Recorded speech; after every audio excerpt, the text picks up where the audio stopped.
안녕하세요. 김성길 목사와 함께하는 예수님 이야기, 이 시간 402회가 되겠습니다. 주제는 자기존중법입니다. 자, 본문은 마태복음 11장 4절로 6절입니다. 예수께서 대답하여 이르시되 너희가 가서 듣고 보는 것을 요한에게 알리되 맹인이 보며 못 걷는 사람이 걸으며 납병 환자가 깨끗함을 받으며 못 듣는 자가 들으며 죽은 자가 살아나며 가난한 자에게 복음이 전파된다 하라. 누구든지 나로 말미암아 실족하지 아니하는 자는 복이 있도다 하시니라. 아멘. 자, 이 시간에는 자기 존중법에 대해서 말씀을 좀 나누려고 합니다. 전 시간에는 우리도 그럴 수 있다. 우리도 회의에 빠질 수 있고, 우리도 또 절망에 빠질 수 있고, 실족할 수 있고, 막 그런 게 다 있는 거예요. 그래서 딴 사람이 그럴 때 우리가 비난하거나 그러면 안 되죠. 그래서 바울 사도가 로마서 15장 1절에서 믿음이 강한 우리는 믿음이 약한 자들의 약점을 담당하라, 이런 부탁을 하고 있죠. 자, 이 외에도 우리가 세상적인 부분에서도 이런 경우들이 많아요. 뭐 하는 일이 실패했을 때, 또 뭔가 잘못했다고 느꼈을 때, 자신의 부족함이 느껴졌을 때, 나는 안 된다고 좌절감에서 모든 걸 포기하고 싶을 때, 가족관계에서 모든 것이 잘못된 것은 다 나 때문이야 라고 느껴졌을 때, 하던 일들이 자꾸 실패하고 안 되면 아예 나는 안 되는 존재야 라고 절망하고 있을 때, 자, 이런 경우들이 많이 생기잖아요. 하는 일이 자꾸 실패를 해요. 그럼 어떤 마음이 듭니까? 나 같은 건 안 되는구나. 나는 안 돼. 뭔가 잘못했다고 느꼈을 때 다 내 탓이야. 나 같은 건 살 자격이 없어. 자신의 부족함이 느껴졌을 때, 아유, 난 세상에 왜 태어났어? 난 내가 너무 싫어. 네. 자, 여러분. 영적인 그런 뿐만 아니라 이 세상에서도 이런 일들을 얼마나 많이 겪습니까, 우리가? 이때 여러분들은 어떻게 하시나요? 막 이런 일들이 벌어질 때, 이때 사실은 자기를 잘 위로할 줄 알고 지지하고 응원할 줄 아는 힘과 능력이 있어야 합니다. 그런데 많은 사람들이 그게 없어요. 그래서 이럴 상황들이 벌어지면은 어떻게 합니까? 에휴, 나 같은 건 살 가치도 없어. 난 내가 싫어. 난 죽고 싶어. 그러면서 자기를 막 학대하고 자기를 미워하고 자해를 하기도 하고 막 그렇죠. 자, 여러분. 살아가다 보면은 지난 시간에 말씀드린 것처럼 영적인 일도 충분히 뭐 세례요한처럼 회의에 빠질 수도 있고, 또 엘리야처럼 영적인 일에도 이젠 다 귀찮고 다 내려놓고 싶을 때도 분명히 있어요. 베드로처럼 밤새도록 고기 한 마리 잡지만 한 마리 잡지도 못하는 결과 없는, 열매 없는 현실을 마주할 때도 있고요. 세상에도 마찬가지예요. 하는 일 실패하고. 부모들은 그렇죠. 자식들이 잘못된 걸 보면 다 나 때문이야. 그러면서 자기를 학대하고 막 가책하고 괴로워하고. 네. 아, 참 이런 일들 많습니다. 네. 그럴 때 여러분, 이때 자기를 지지하고 괜찮아. 그럴 수 있지. 그래도 잘하고 있어. 할 만큼 했잖아. 그러면서 자기를 스스로 위로하고 지지하고 그렇게 응원해 줄 수 있는 힘, 능력, 자존감, 이런 것들이 좀 높아야 됩니다. 그런 일들이 벌어질 때, 맞아, 아유, 난 살 자격도 없어, 나 같은 거, 뭐, 이래버리면 이제 안 돼요. 내가 나를 버리면 더 이상 갈 수 있는 길이 없는 거예요. 세상이 다 나를 버려도 나는 나를 버리지 않아야 하는 것입니다. 그래서 이때 중요한 것이 자기 자신에 대한 사랑, 수용할 줄 아는 능력, 지지와 위로할 줄 아는 능력, 다른 사람의 위로와 지지가 아니라 나 자신의 지지와 응원, 수용, 사랑의 고백이 이때 필요한 거죠. 그러면 다시 일어설 수 있습니다. 그리고 다시 시작할 수 있는 거죠. 그 고비만 넘어가면 얼마든지 다시 또 일어설 수 있습니다. 그래서 평상시에 우리가 이런 훈련을 많이 해야 합니다. 그래서 이럴 때 자기를 지지하고 응원하고 할 수 있는 능력을 자기존중법이라고 이야기를 해요. 자기존중법을 익숙하게 활용하면 평상시에도 자존감이 높아지지만 힘들고 어려울 때 용기와 희망을 주고 자기 스스로를 일으켜 세울 수가 있어요. 저는 이 자기 존중법, 이 내용이 15가지거든요. 항상 이걸 외웁니다. 항상 이걸 외우고 생각하고 적용하고 그래요. 여러분들도 한번 꼭 그렇게 해보십시오. 다 실족할 때가 와요. 있습니다. 이럴 때 자기 존중법 잘 활용하면 승리할 수가 있게 돼요. 자, 15가지인데 첫째는 자기의 존귀함을 선포하는 거예요. 항상. 딴 사람이 나를 존중히 여겨주는 게 아니라 내가 나를 존귀하게 인정하는 거예요. 인간은 하나님의 형상대로 만들어졌기 때문에 그렇게 시시한 존재가 아니거든요. 그래서 나는 존귀한 자다. 이걸 선포하는 거예요. 두 번째는 자기와 매일 인사하는 거예요. 딴 사람하고는 인사를 잘하는데 자기 자신과는 인사를 도통 안 하는 분들이 많아요. 이거는 아주 잘못된 거예요. 인사 안 한다는 건 무시하는 거거든요. 그래서 자기와 인사를 잘 할 수 있도록 해야 한다는 것입니다. 자기와 인사 잘해야 돼요. 자, 그 다음에는 이제 존귀한 말을 사용할 줄 알아야 돼요. 자기 스스로가. 상담을 하다 보면 언어를 가지고 그 심리 상태를 점검할 수 있을 때가 있어요. 그래서 어떤 분한테는 당신이 사용하는 언어들을 한번 쭉 체크해 보세요. 그래서 언어를 써오게 해요. 그걸 일주일 동안 걸 다 모아봅니다. 그러면은 그 사용하는 언어들이 그 사람의 심리 상태를 잘 보여줘요. 언어를 바꿔야 돼요.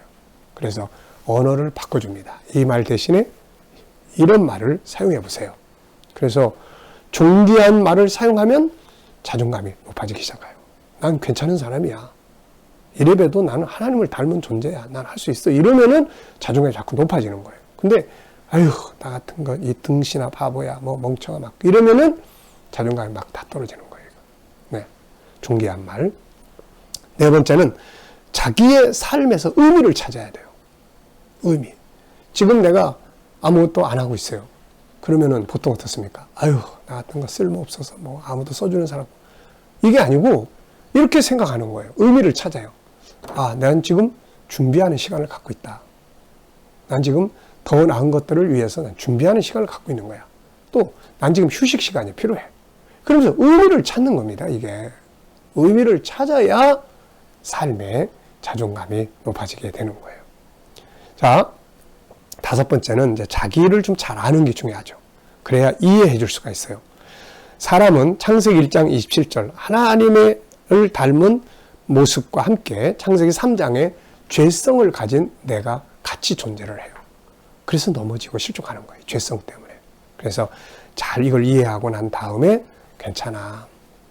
야, 그래도 네 속에 하나님 닮은 성품이 있는데 다시 일어설 수 있잖아. 그러면서 위로할 수 있는 거예요. 자, 여섯 번째 이제 수용하는 거예요. 받아들이는 거예요. 아무리 못난 짓을 해도 자기를 받아들일 줄 알아야 돼요. 다른 사람들이 나를 버려도 나는 나를 버리면 안 됩니다. 다른 사람이 나를 버려도 너 같은 거 필요 없어. 그래도 나는 아니야. 넌 소중한 존재야. 그리고 나는 나를 수용해야 한다는 거죠. 일곱 번째는 자신에게 희망을 항상 불어넣어야 돼요. 희망을 가져야 됩니다. 왜냐하면 사람은 항상 희망을 가질 만한 존재예요. 왜냐하면 자기 속에 하나님을 닮은 창세기 1장 27절 하나님을 닮은 능력이 그 사람 속에 들어있기 때문이에요. 언제 이게 빛을 발할지 모르는 거예요. 그래서 항상 그래도 넌 할 수 있어. 때가 되면 너도 빛을 발할 수 있어. 그러면서 희망을 가져주는 거예요. 여덟 번째는 사랑 고백하는 겁니다. 세상이 날 미워해도 거울 보면서 김성길, 난 널 사랑해. 네가 최고야. 난 널 사랑해.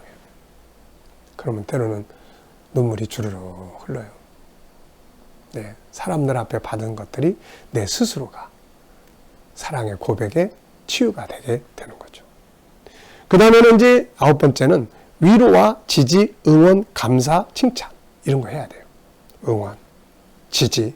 우리는 보통 다른 사람들에게 이런 거 받으려고 그래요. 딴 사람들이 나를 지지해주고 응원해주고 뭐 감사해주고 칭찬해주고 근데 그러다 보면 상처 많이 받아요. 이거. 상처 많이 받습니다. 내가 나를 그렇게 할 줄 알아야 돼. 그 다음 열 번째는 자기와 대화를 많이 해야 돼요. 대화. 자기와 대화 계속 많이 해야 됩니다. 네. 어떤 일에 대해서 어떻게 생각해? 오늘 하루 동안 한 부분들에 대해서 넌 어떻게 생각하니? 이런 부분은 어떻게 생각해? 자기와 대화를 좀 많이 하는 것이 중요해요. 11번째는 자기에게 편지를 써보는 겁니다. 편지 쫙. 제가 상담하면서 어떤 분들한테는 자기에게 편지를 써보세요 라고 공고해요. 처음에는 그게 무슨 유익이 있겠어요 라고 이야기를 하지만 막상 편지를 김성길 딱 쓰려고 하면 그때부터 이제 마음이 울컥해져요. 그게 치유가 되기 시작하는 거예요. 고생 많았어. 그리고 고마워. 세상에 태어나서 그래도 끝까지 여기까지 무너지지 않고 달려와줘서 너무 고마워. 많이 힘들었지. 이런 일들이 벌어졌을 때 얼마나 힘들었어. 막 이런 글을 쫙 쓰다 보면은 막 눈물이 펑펑 쏟아지고 그러죠. 그래서 어떤 분이 자기의 편지를 이렇게 쓴 다음에 목사님 이게 나한테 너무너무 이렇게까지 치유가 되는 줄 몰랐어요. 힘들고 어려울 때는 그렇게 한번 해보십시오. 12번째는 이제 충전하는 거예요. 충전의 시간이 필요합니다. 그래서 때로는 자기 자신에게도 휴가를 주세요. 딴 사람한테만 주려고 하지 말고 나한테도 휴가 좀 주고 자기 장점을 찾아서 개발도 시키고 재능을 개발해서 충전도 시키고 내 안에는 하나님을 닮은 정말 엄청난 재능이 안에 들어있어요. 이런 걸 하나하나 개발하면 내가 부유해집니다. 내 속이 막 풍성해져요. 네. 자, 13번째는 이제 셀프 힐링입니다. 자기만의 치유 방법들을 찾아야 돼요. 아플 때 어떻게 하면은 평안해지고 괜찮아진다. 영적인 방법도 찾고, 육적인 방법도 찾고, 그래서 대응 능력을 쫙 준비를 해놔야 돼요, 이게. 14번째는 자기의 것을 찾아서 소중히 여기는 훈련을 해야 합니다. 행복한 사람과 불행한 사람의 차이점은 행복한 사람은 항상 자기 것을 찾아서 자기 것을 풍요롭게 만들어놔요. 야, 너무너무 감사해. 나한테는 이런 게 있구나. 때로는 받은 상처들도 그래, 하나님 나한테 너무 좋은 경험하게 하셨어. 그러면 이게 풍요로워지는 거예요. 근데 불행한 사람은 항상 남 쳐다보면서 나는 왜 저런 게 없어? 난 왜 이게 없어? 난 왜 이게 안 돼? 항상 없는 것만 찾으면 불행해지는 거예요. 여러분, 우리 안에는 세상을 다스릴 수 있는 능력이 주어져 있습니다. 늦었다고 생각할 때가 아직 늦은 거 아니에요. 그래서 항상 힘을 기르고 잘 개발하면 되는 거예요. 그 다음에 15번째는 자기만의 행복 프로그램을 만들어야 합니다. 뭐 할 때 막 즐겁다. 자기 취미생활, 자기만의 행복 프로그램. 남에 의해서 행복하려고 하지 말고 스스로 행복 프로그램을 만들어서 스스로 행복해 할 수 있는 이런 능력을 키워야 합니다. 저도 저만의 행복 프로그램들이 있어요. 그래서 힘들고 어려우면 그 프로그램을 딱 가동하면은 다시 풀어지고 스트레스도 풀리고 그렇게 되는 거죠. 자, 여러분, 이 15가지 자기 존중법은 정말 효과가 좋습니다. 모두가 익숙하게 훈련해서 평상시에도 자존감을 높여보시고 힘들고 어려울 때, 지치고 절망적일 때, 자신이 한숨스럽고 답답하게 느껴질 때, 사람들에게 무시당할 때 꼭 사용해 보십시오. 자기를 치료하는 중요한 도구가 됩니다. 여러분, 우리 모두는 하나님을 닮은 정말 소중한 사람들입니다. 세상은 세상 것들로 자기를 평가하지 말고 하나님의 말씀을 기준으로 해서 자신의 가치를 평가해 보시고, 우리도 그럴 수 있어요. 얼마든지 회의에 빠지고, 얼마든지 절망에 빠지고, 얼마든지 죄책감에 빠지고 다 할 수 있어요. 그런데 그때 자기 학대하지 말고 자기 존중하고, 그래서 다시 살려내는 능력이 우리 모두에게 있기를 바랍니다. 이 시간 말씀 여기서 마치겠습니다. 감사합니다.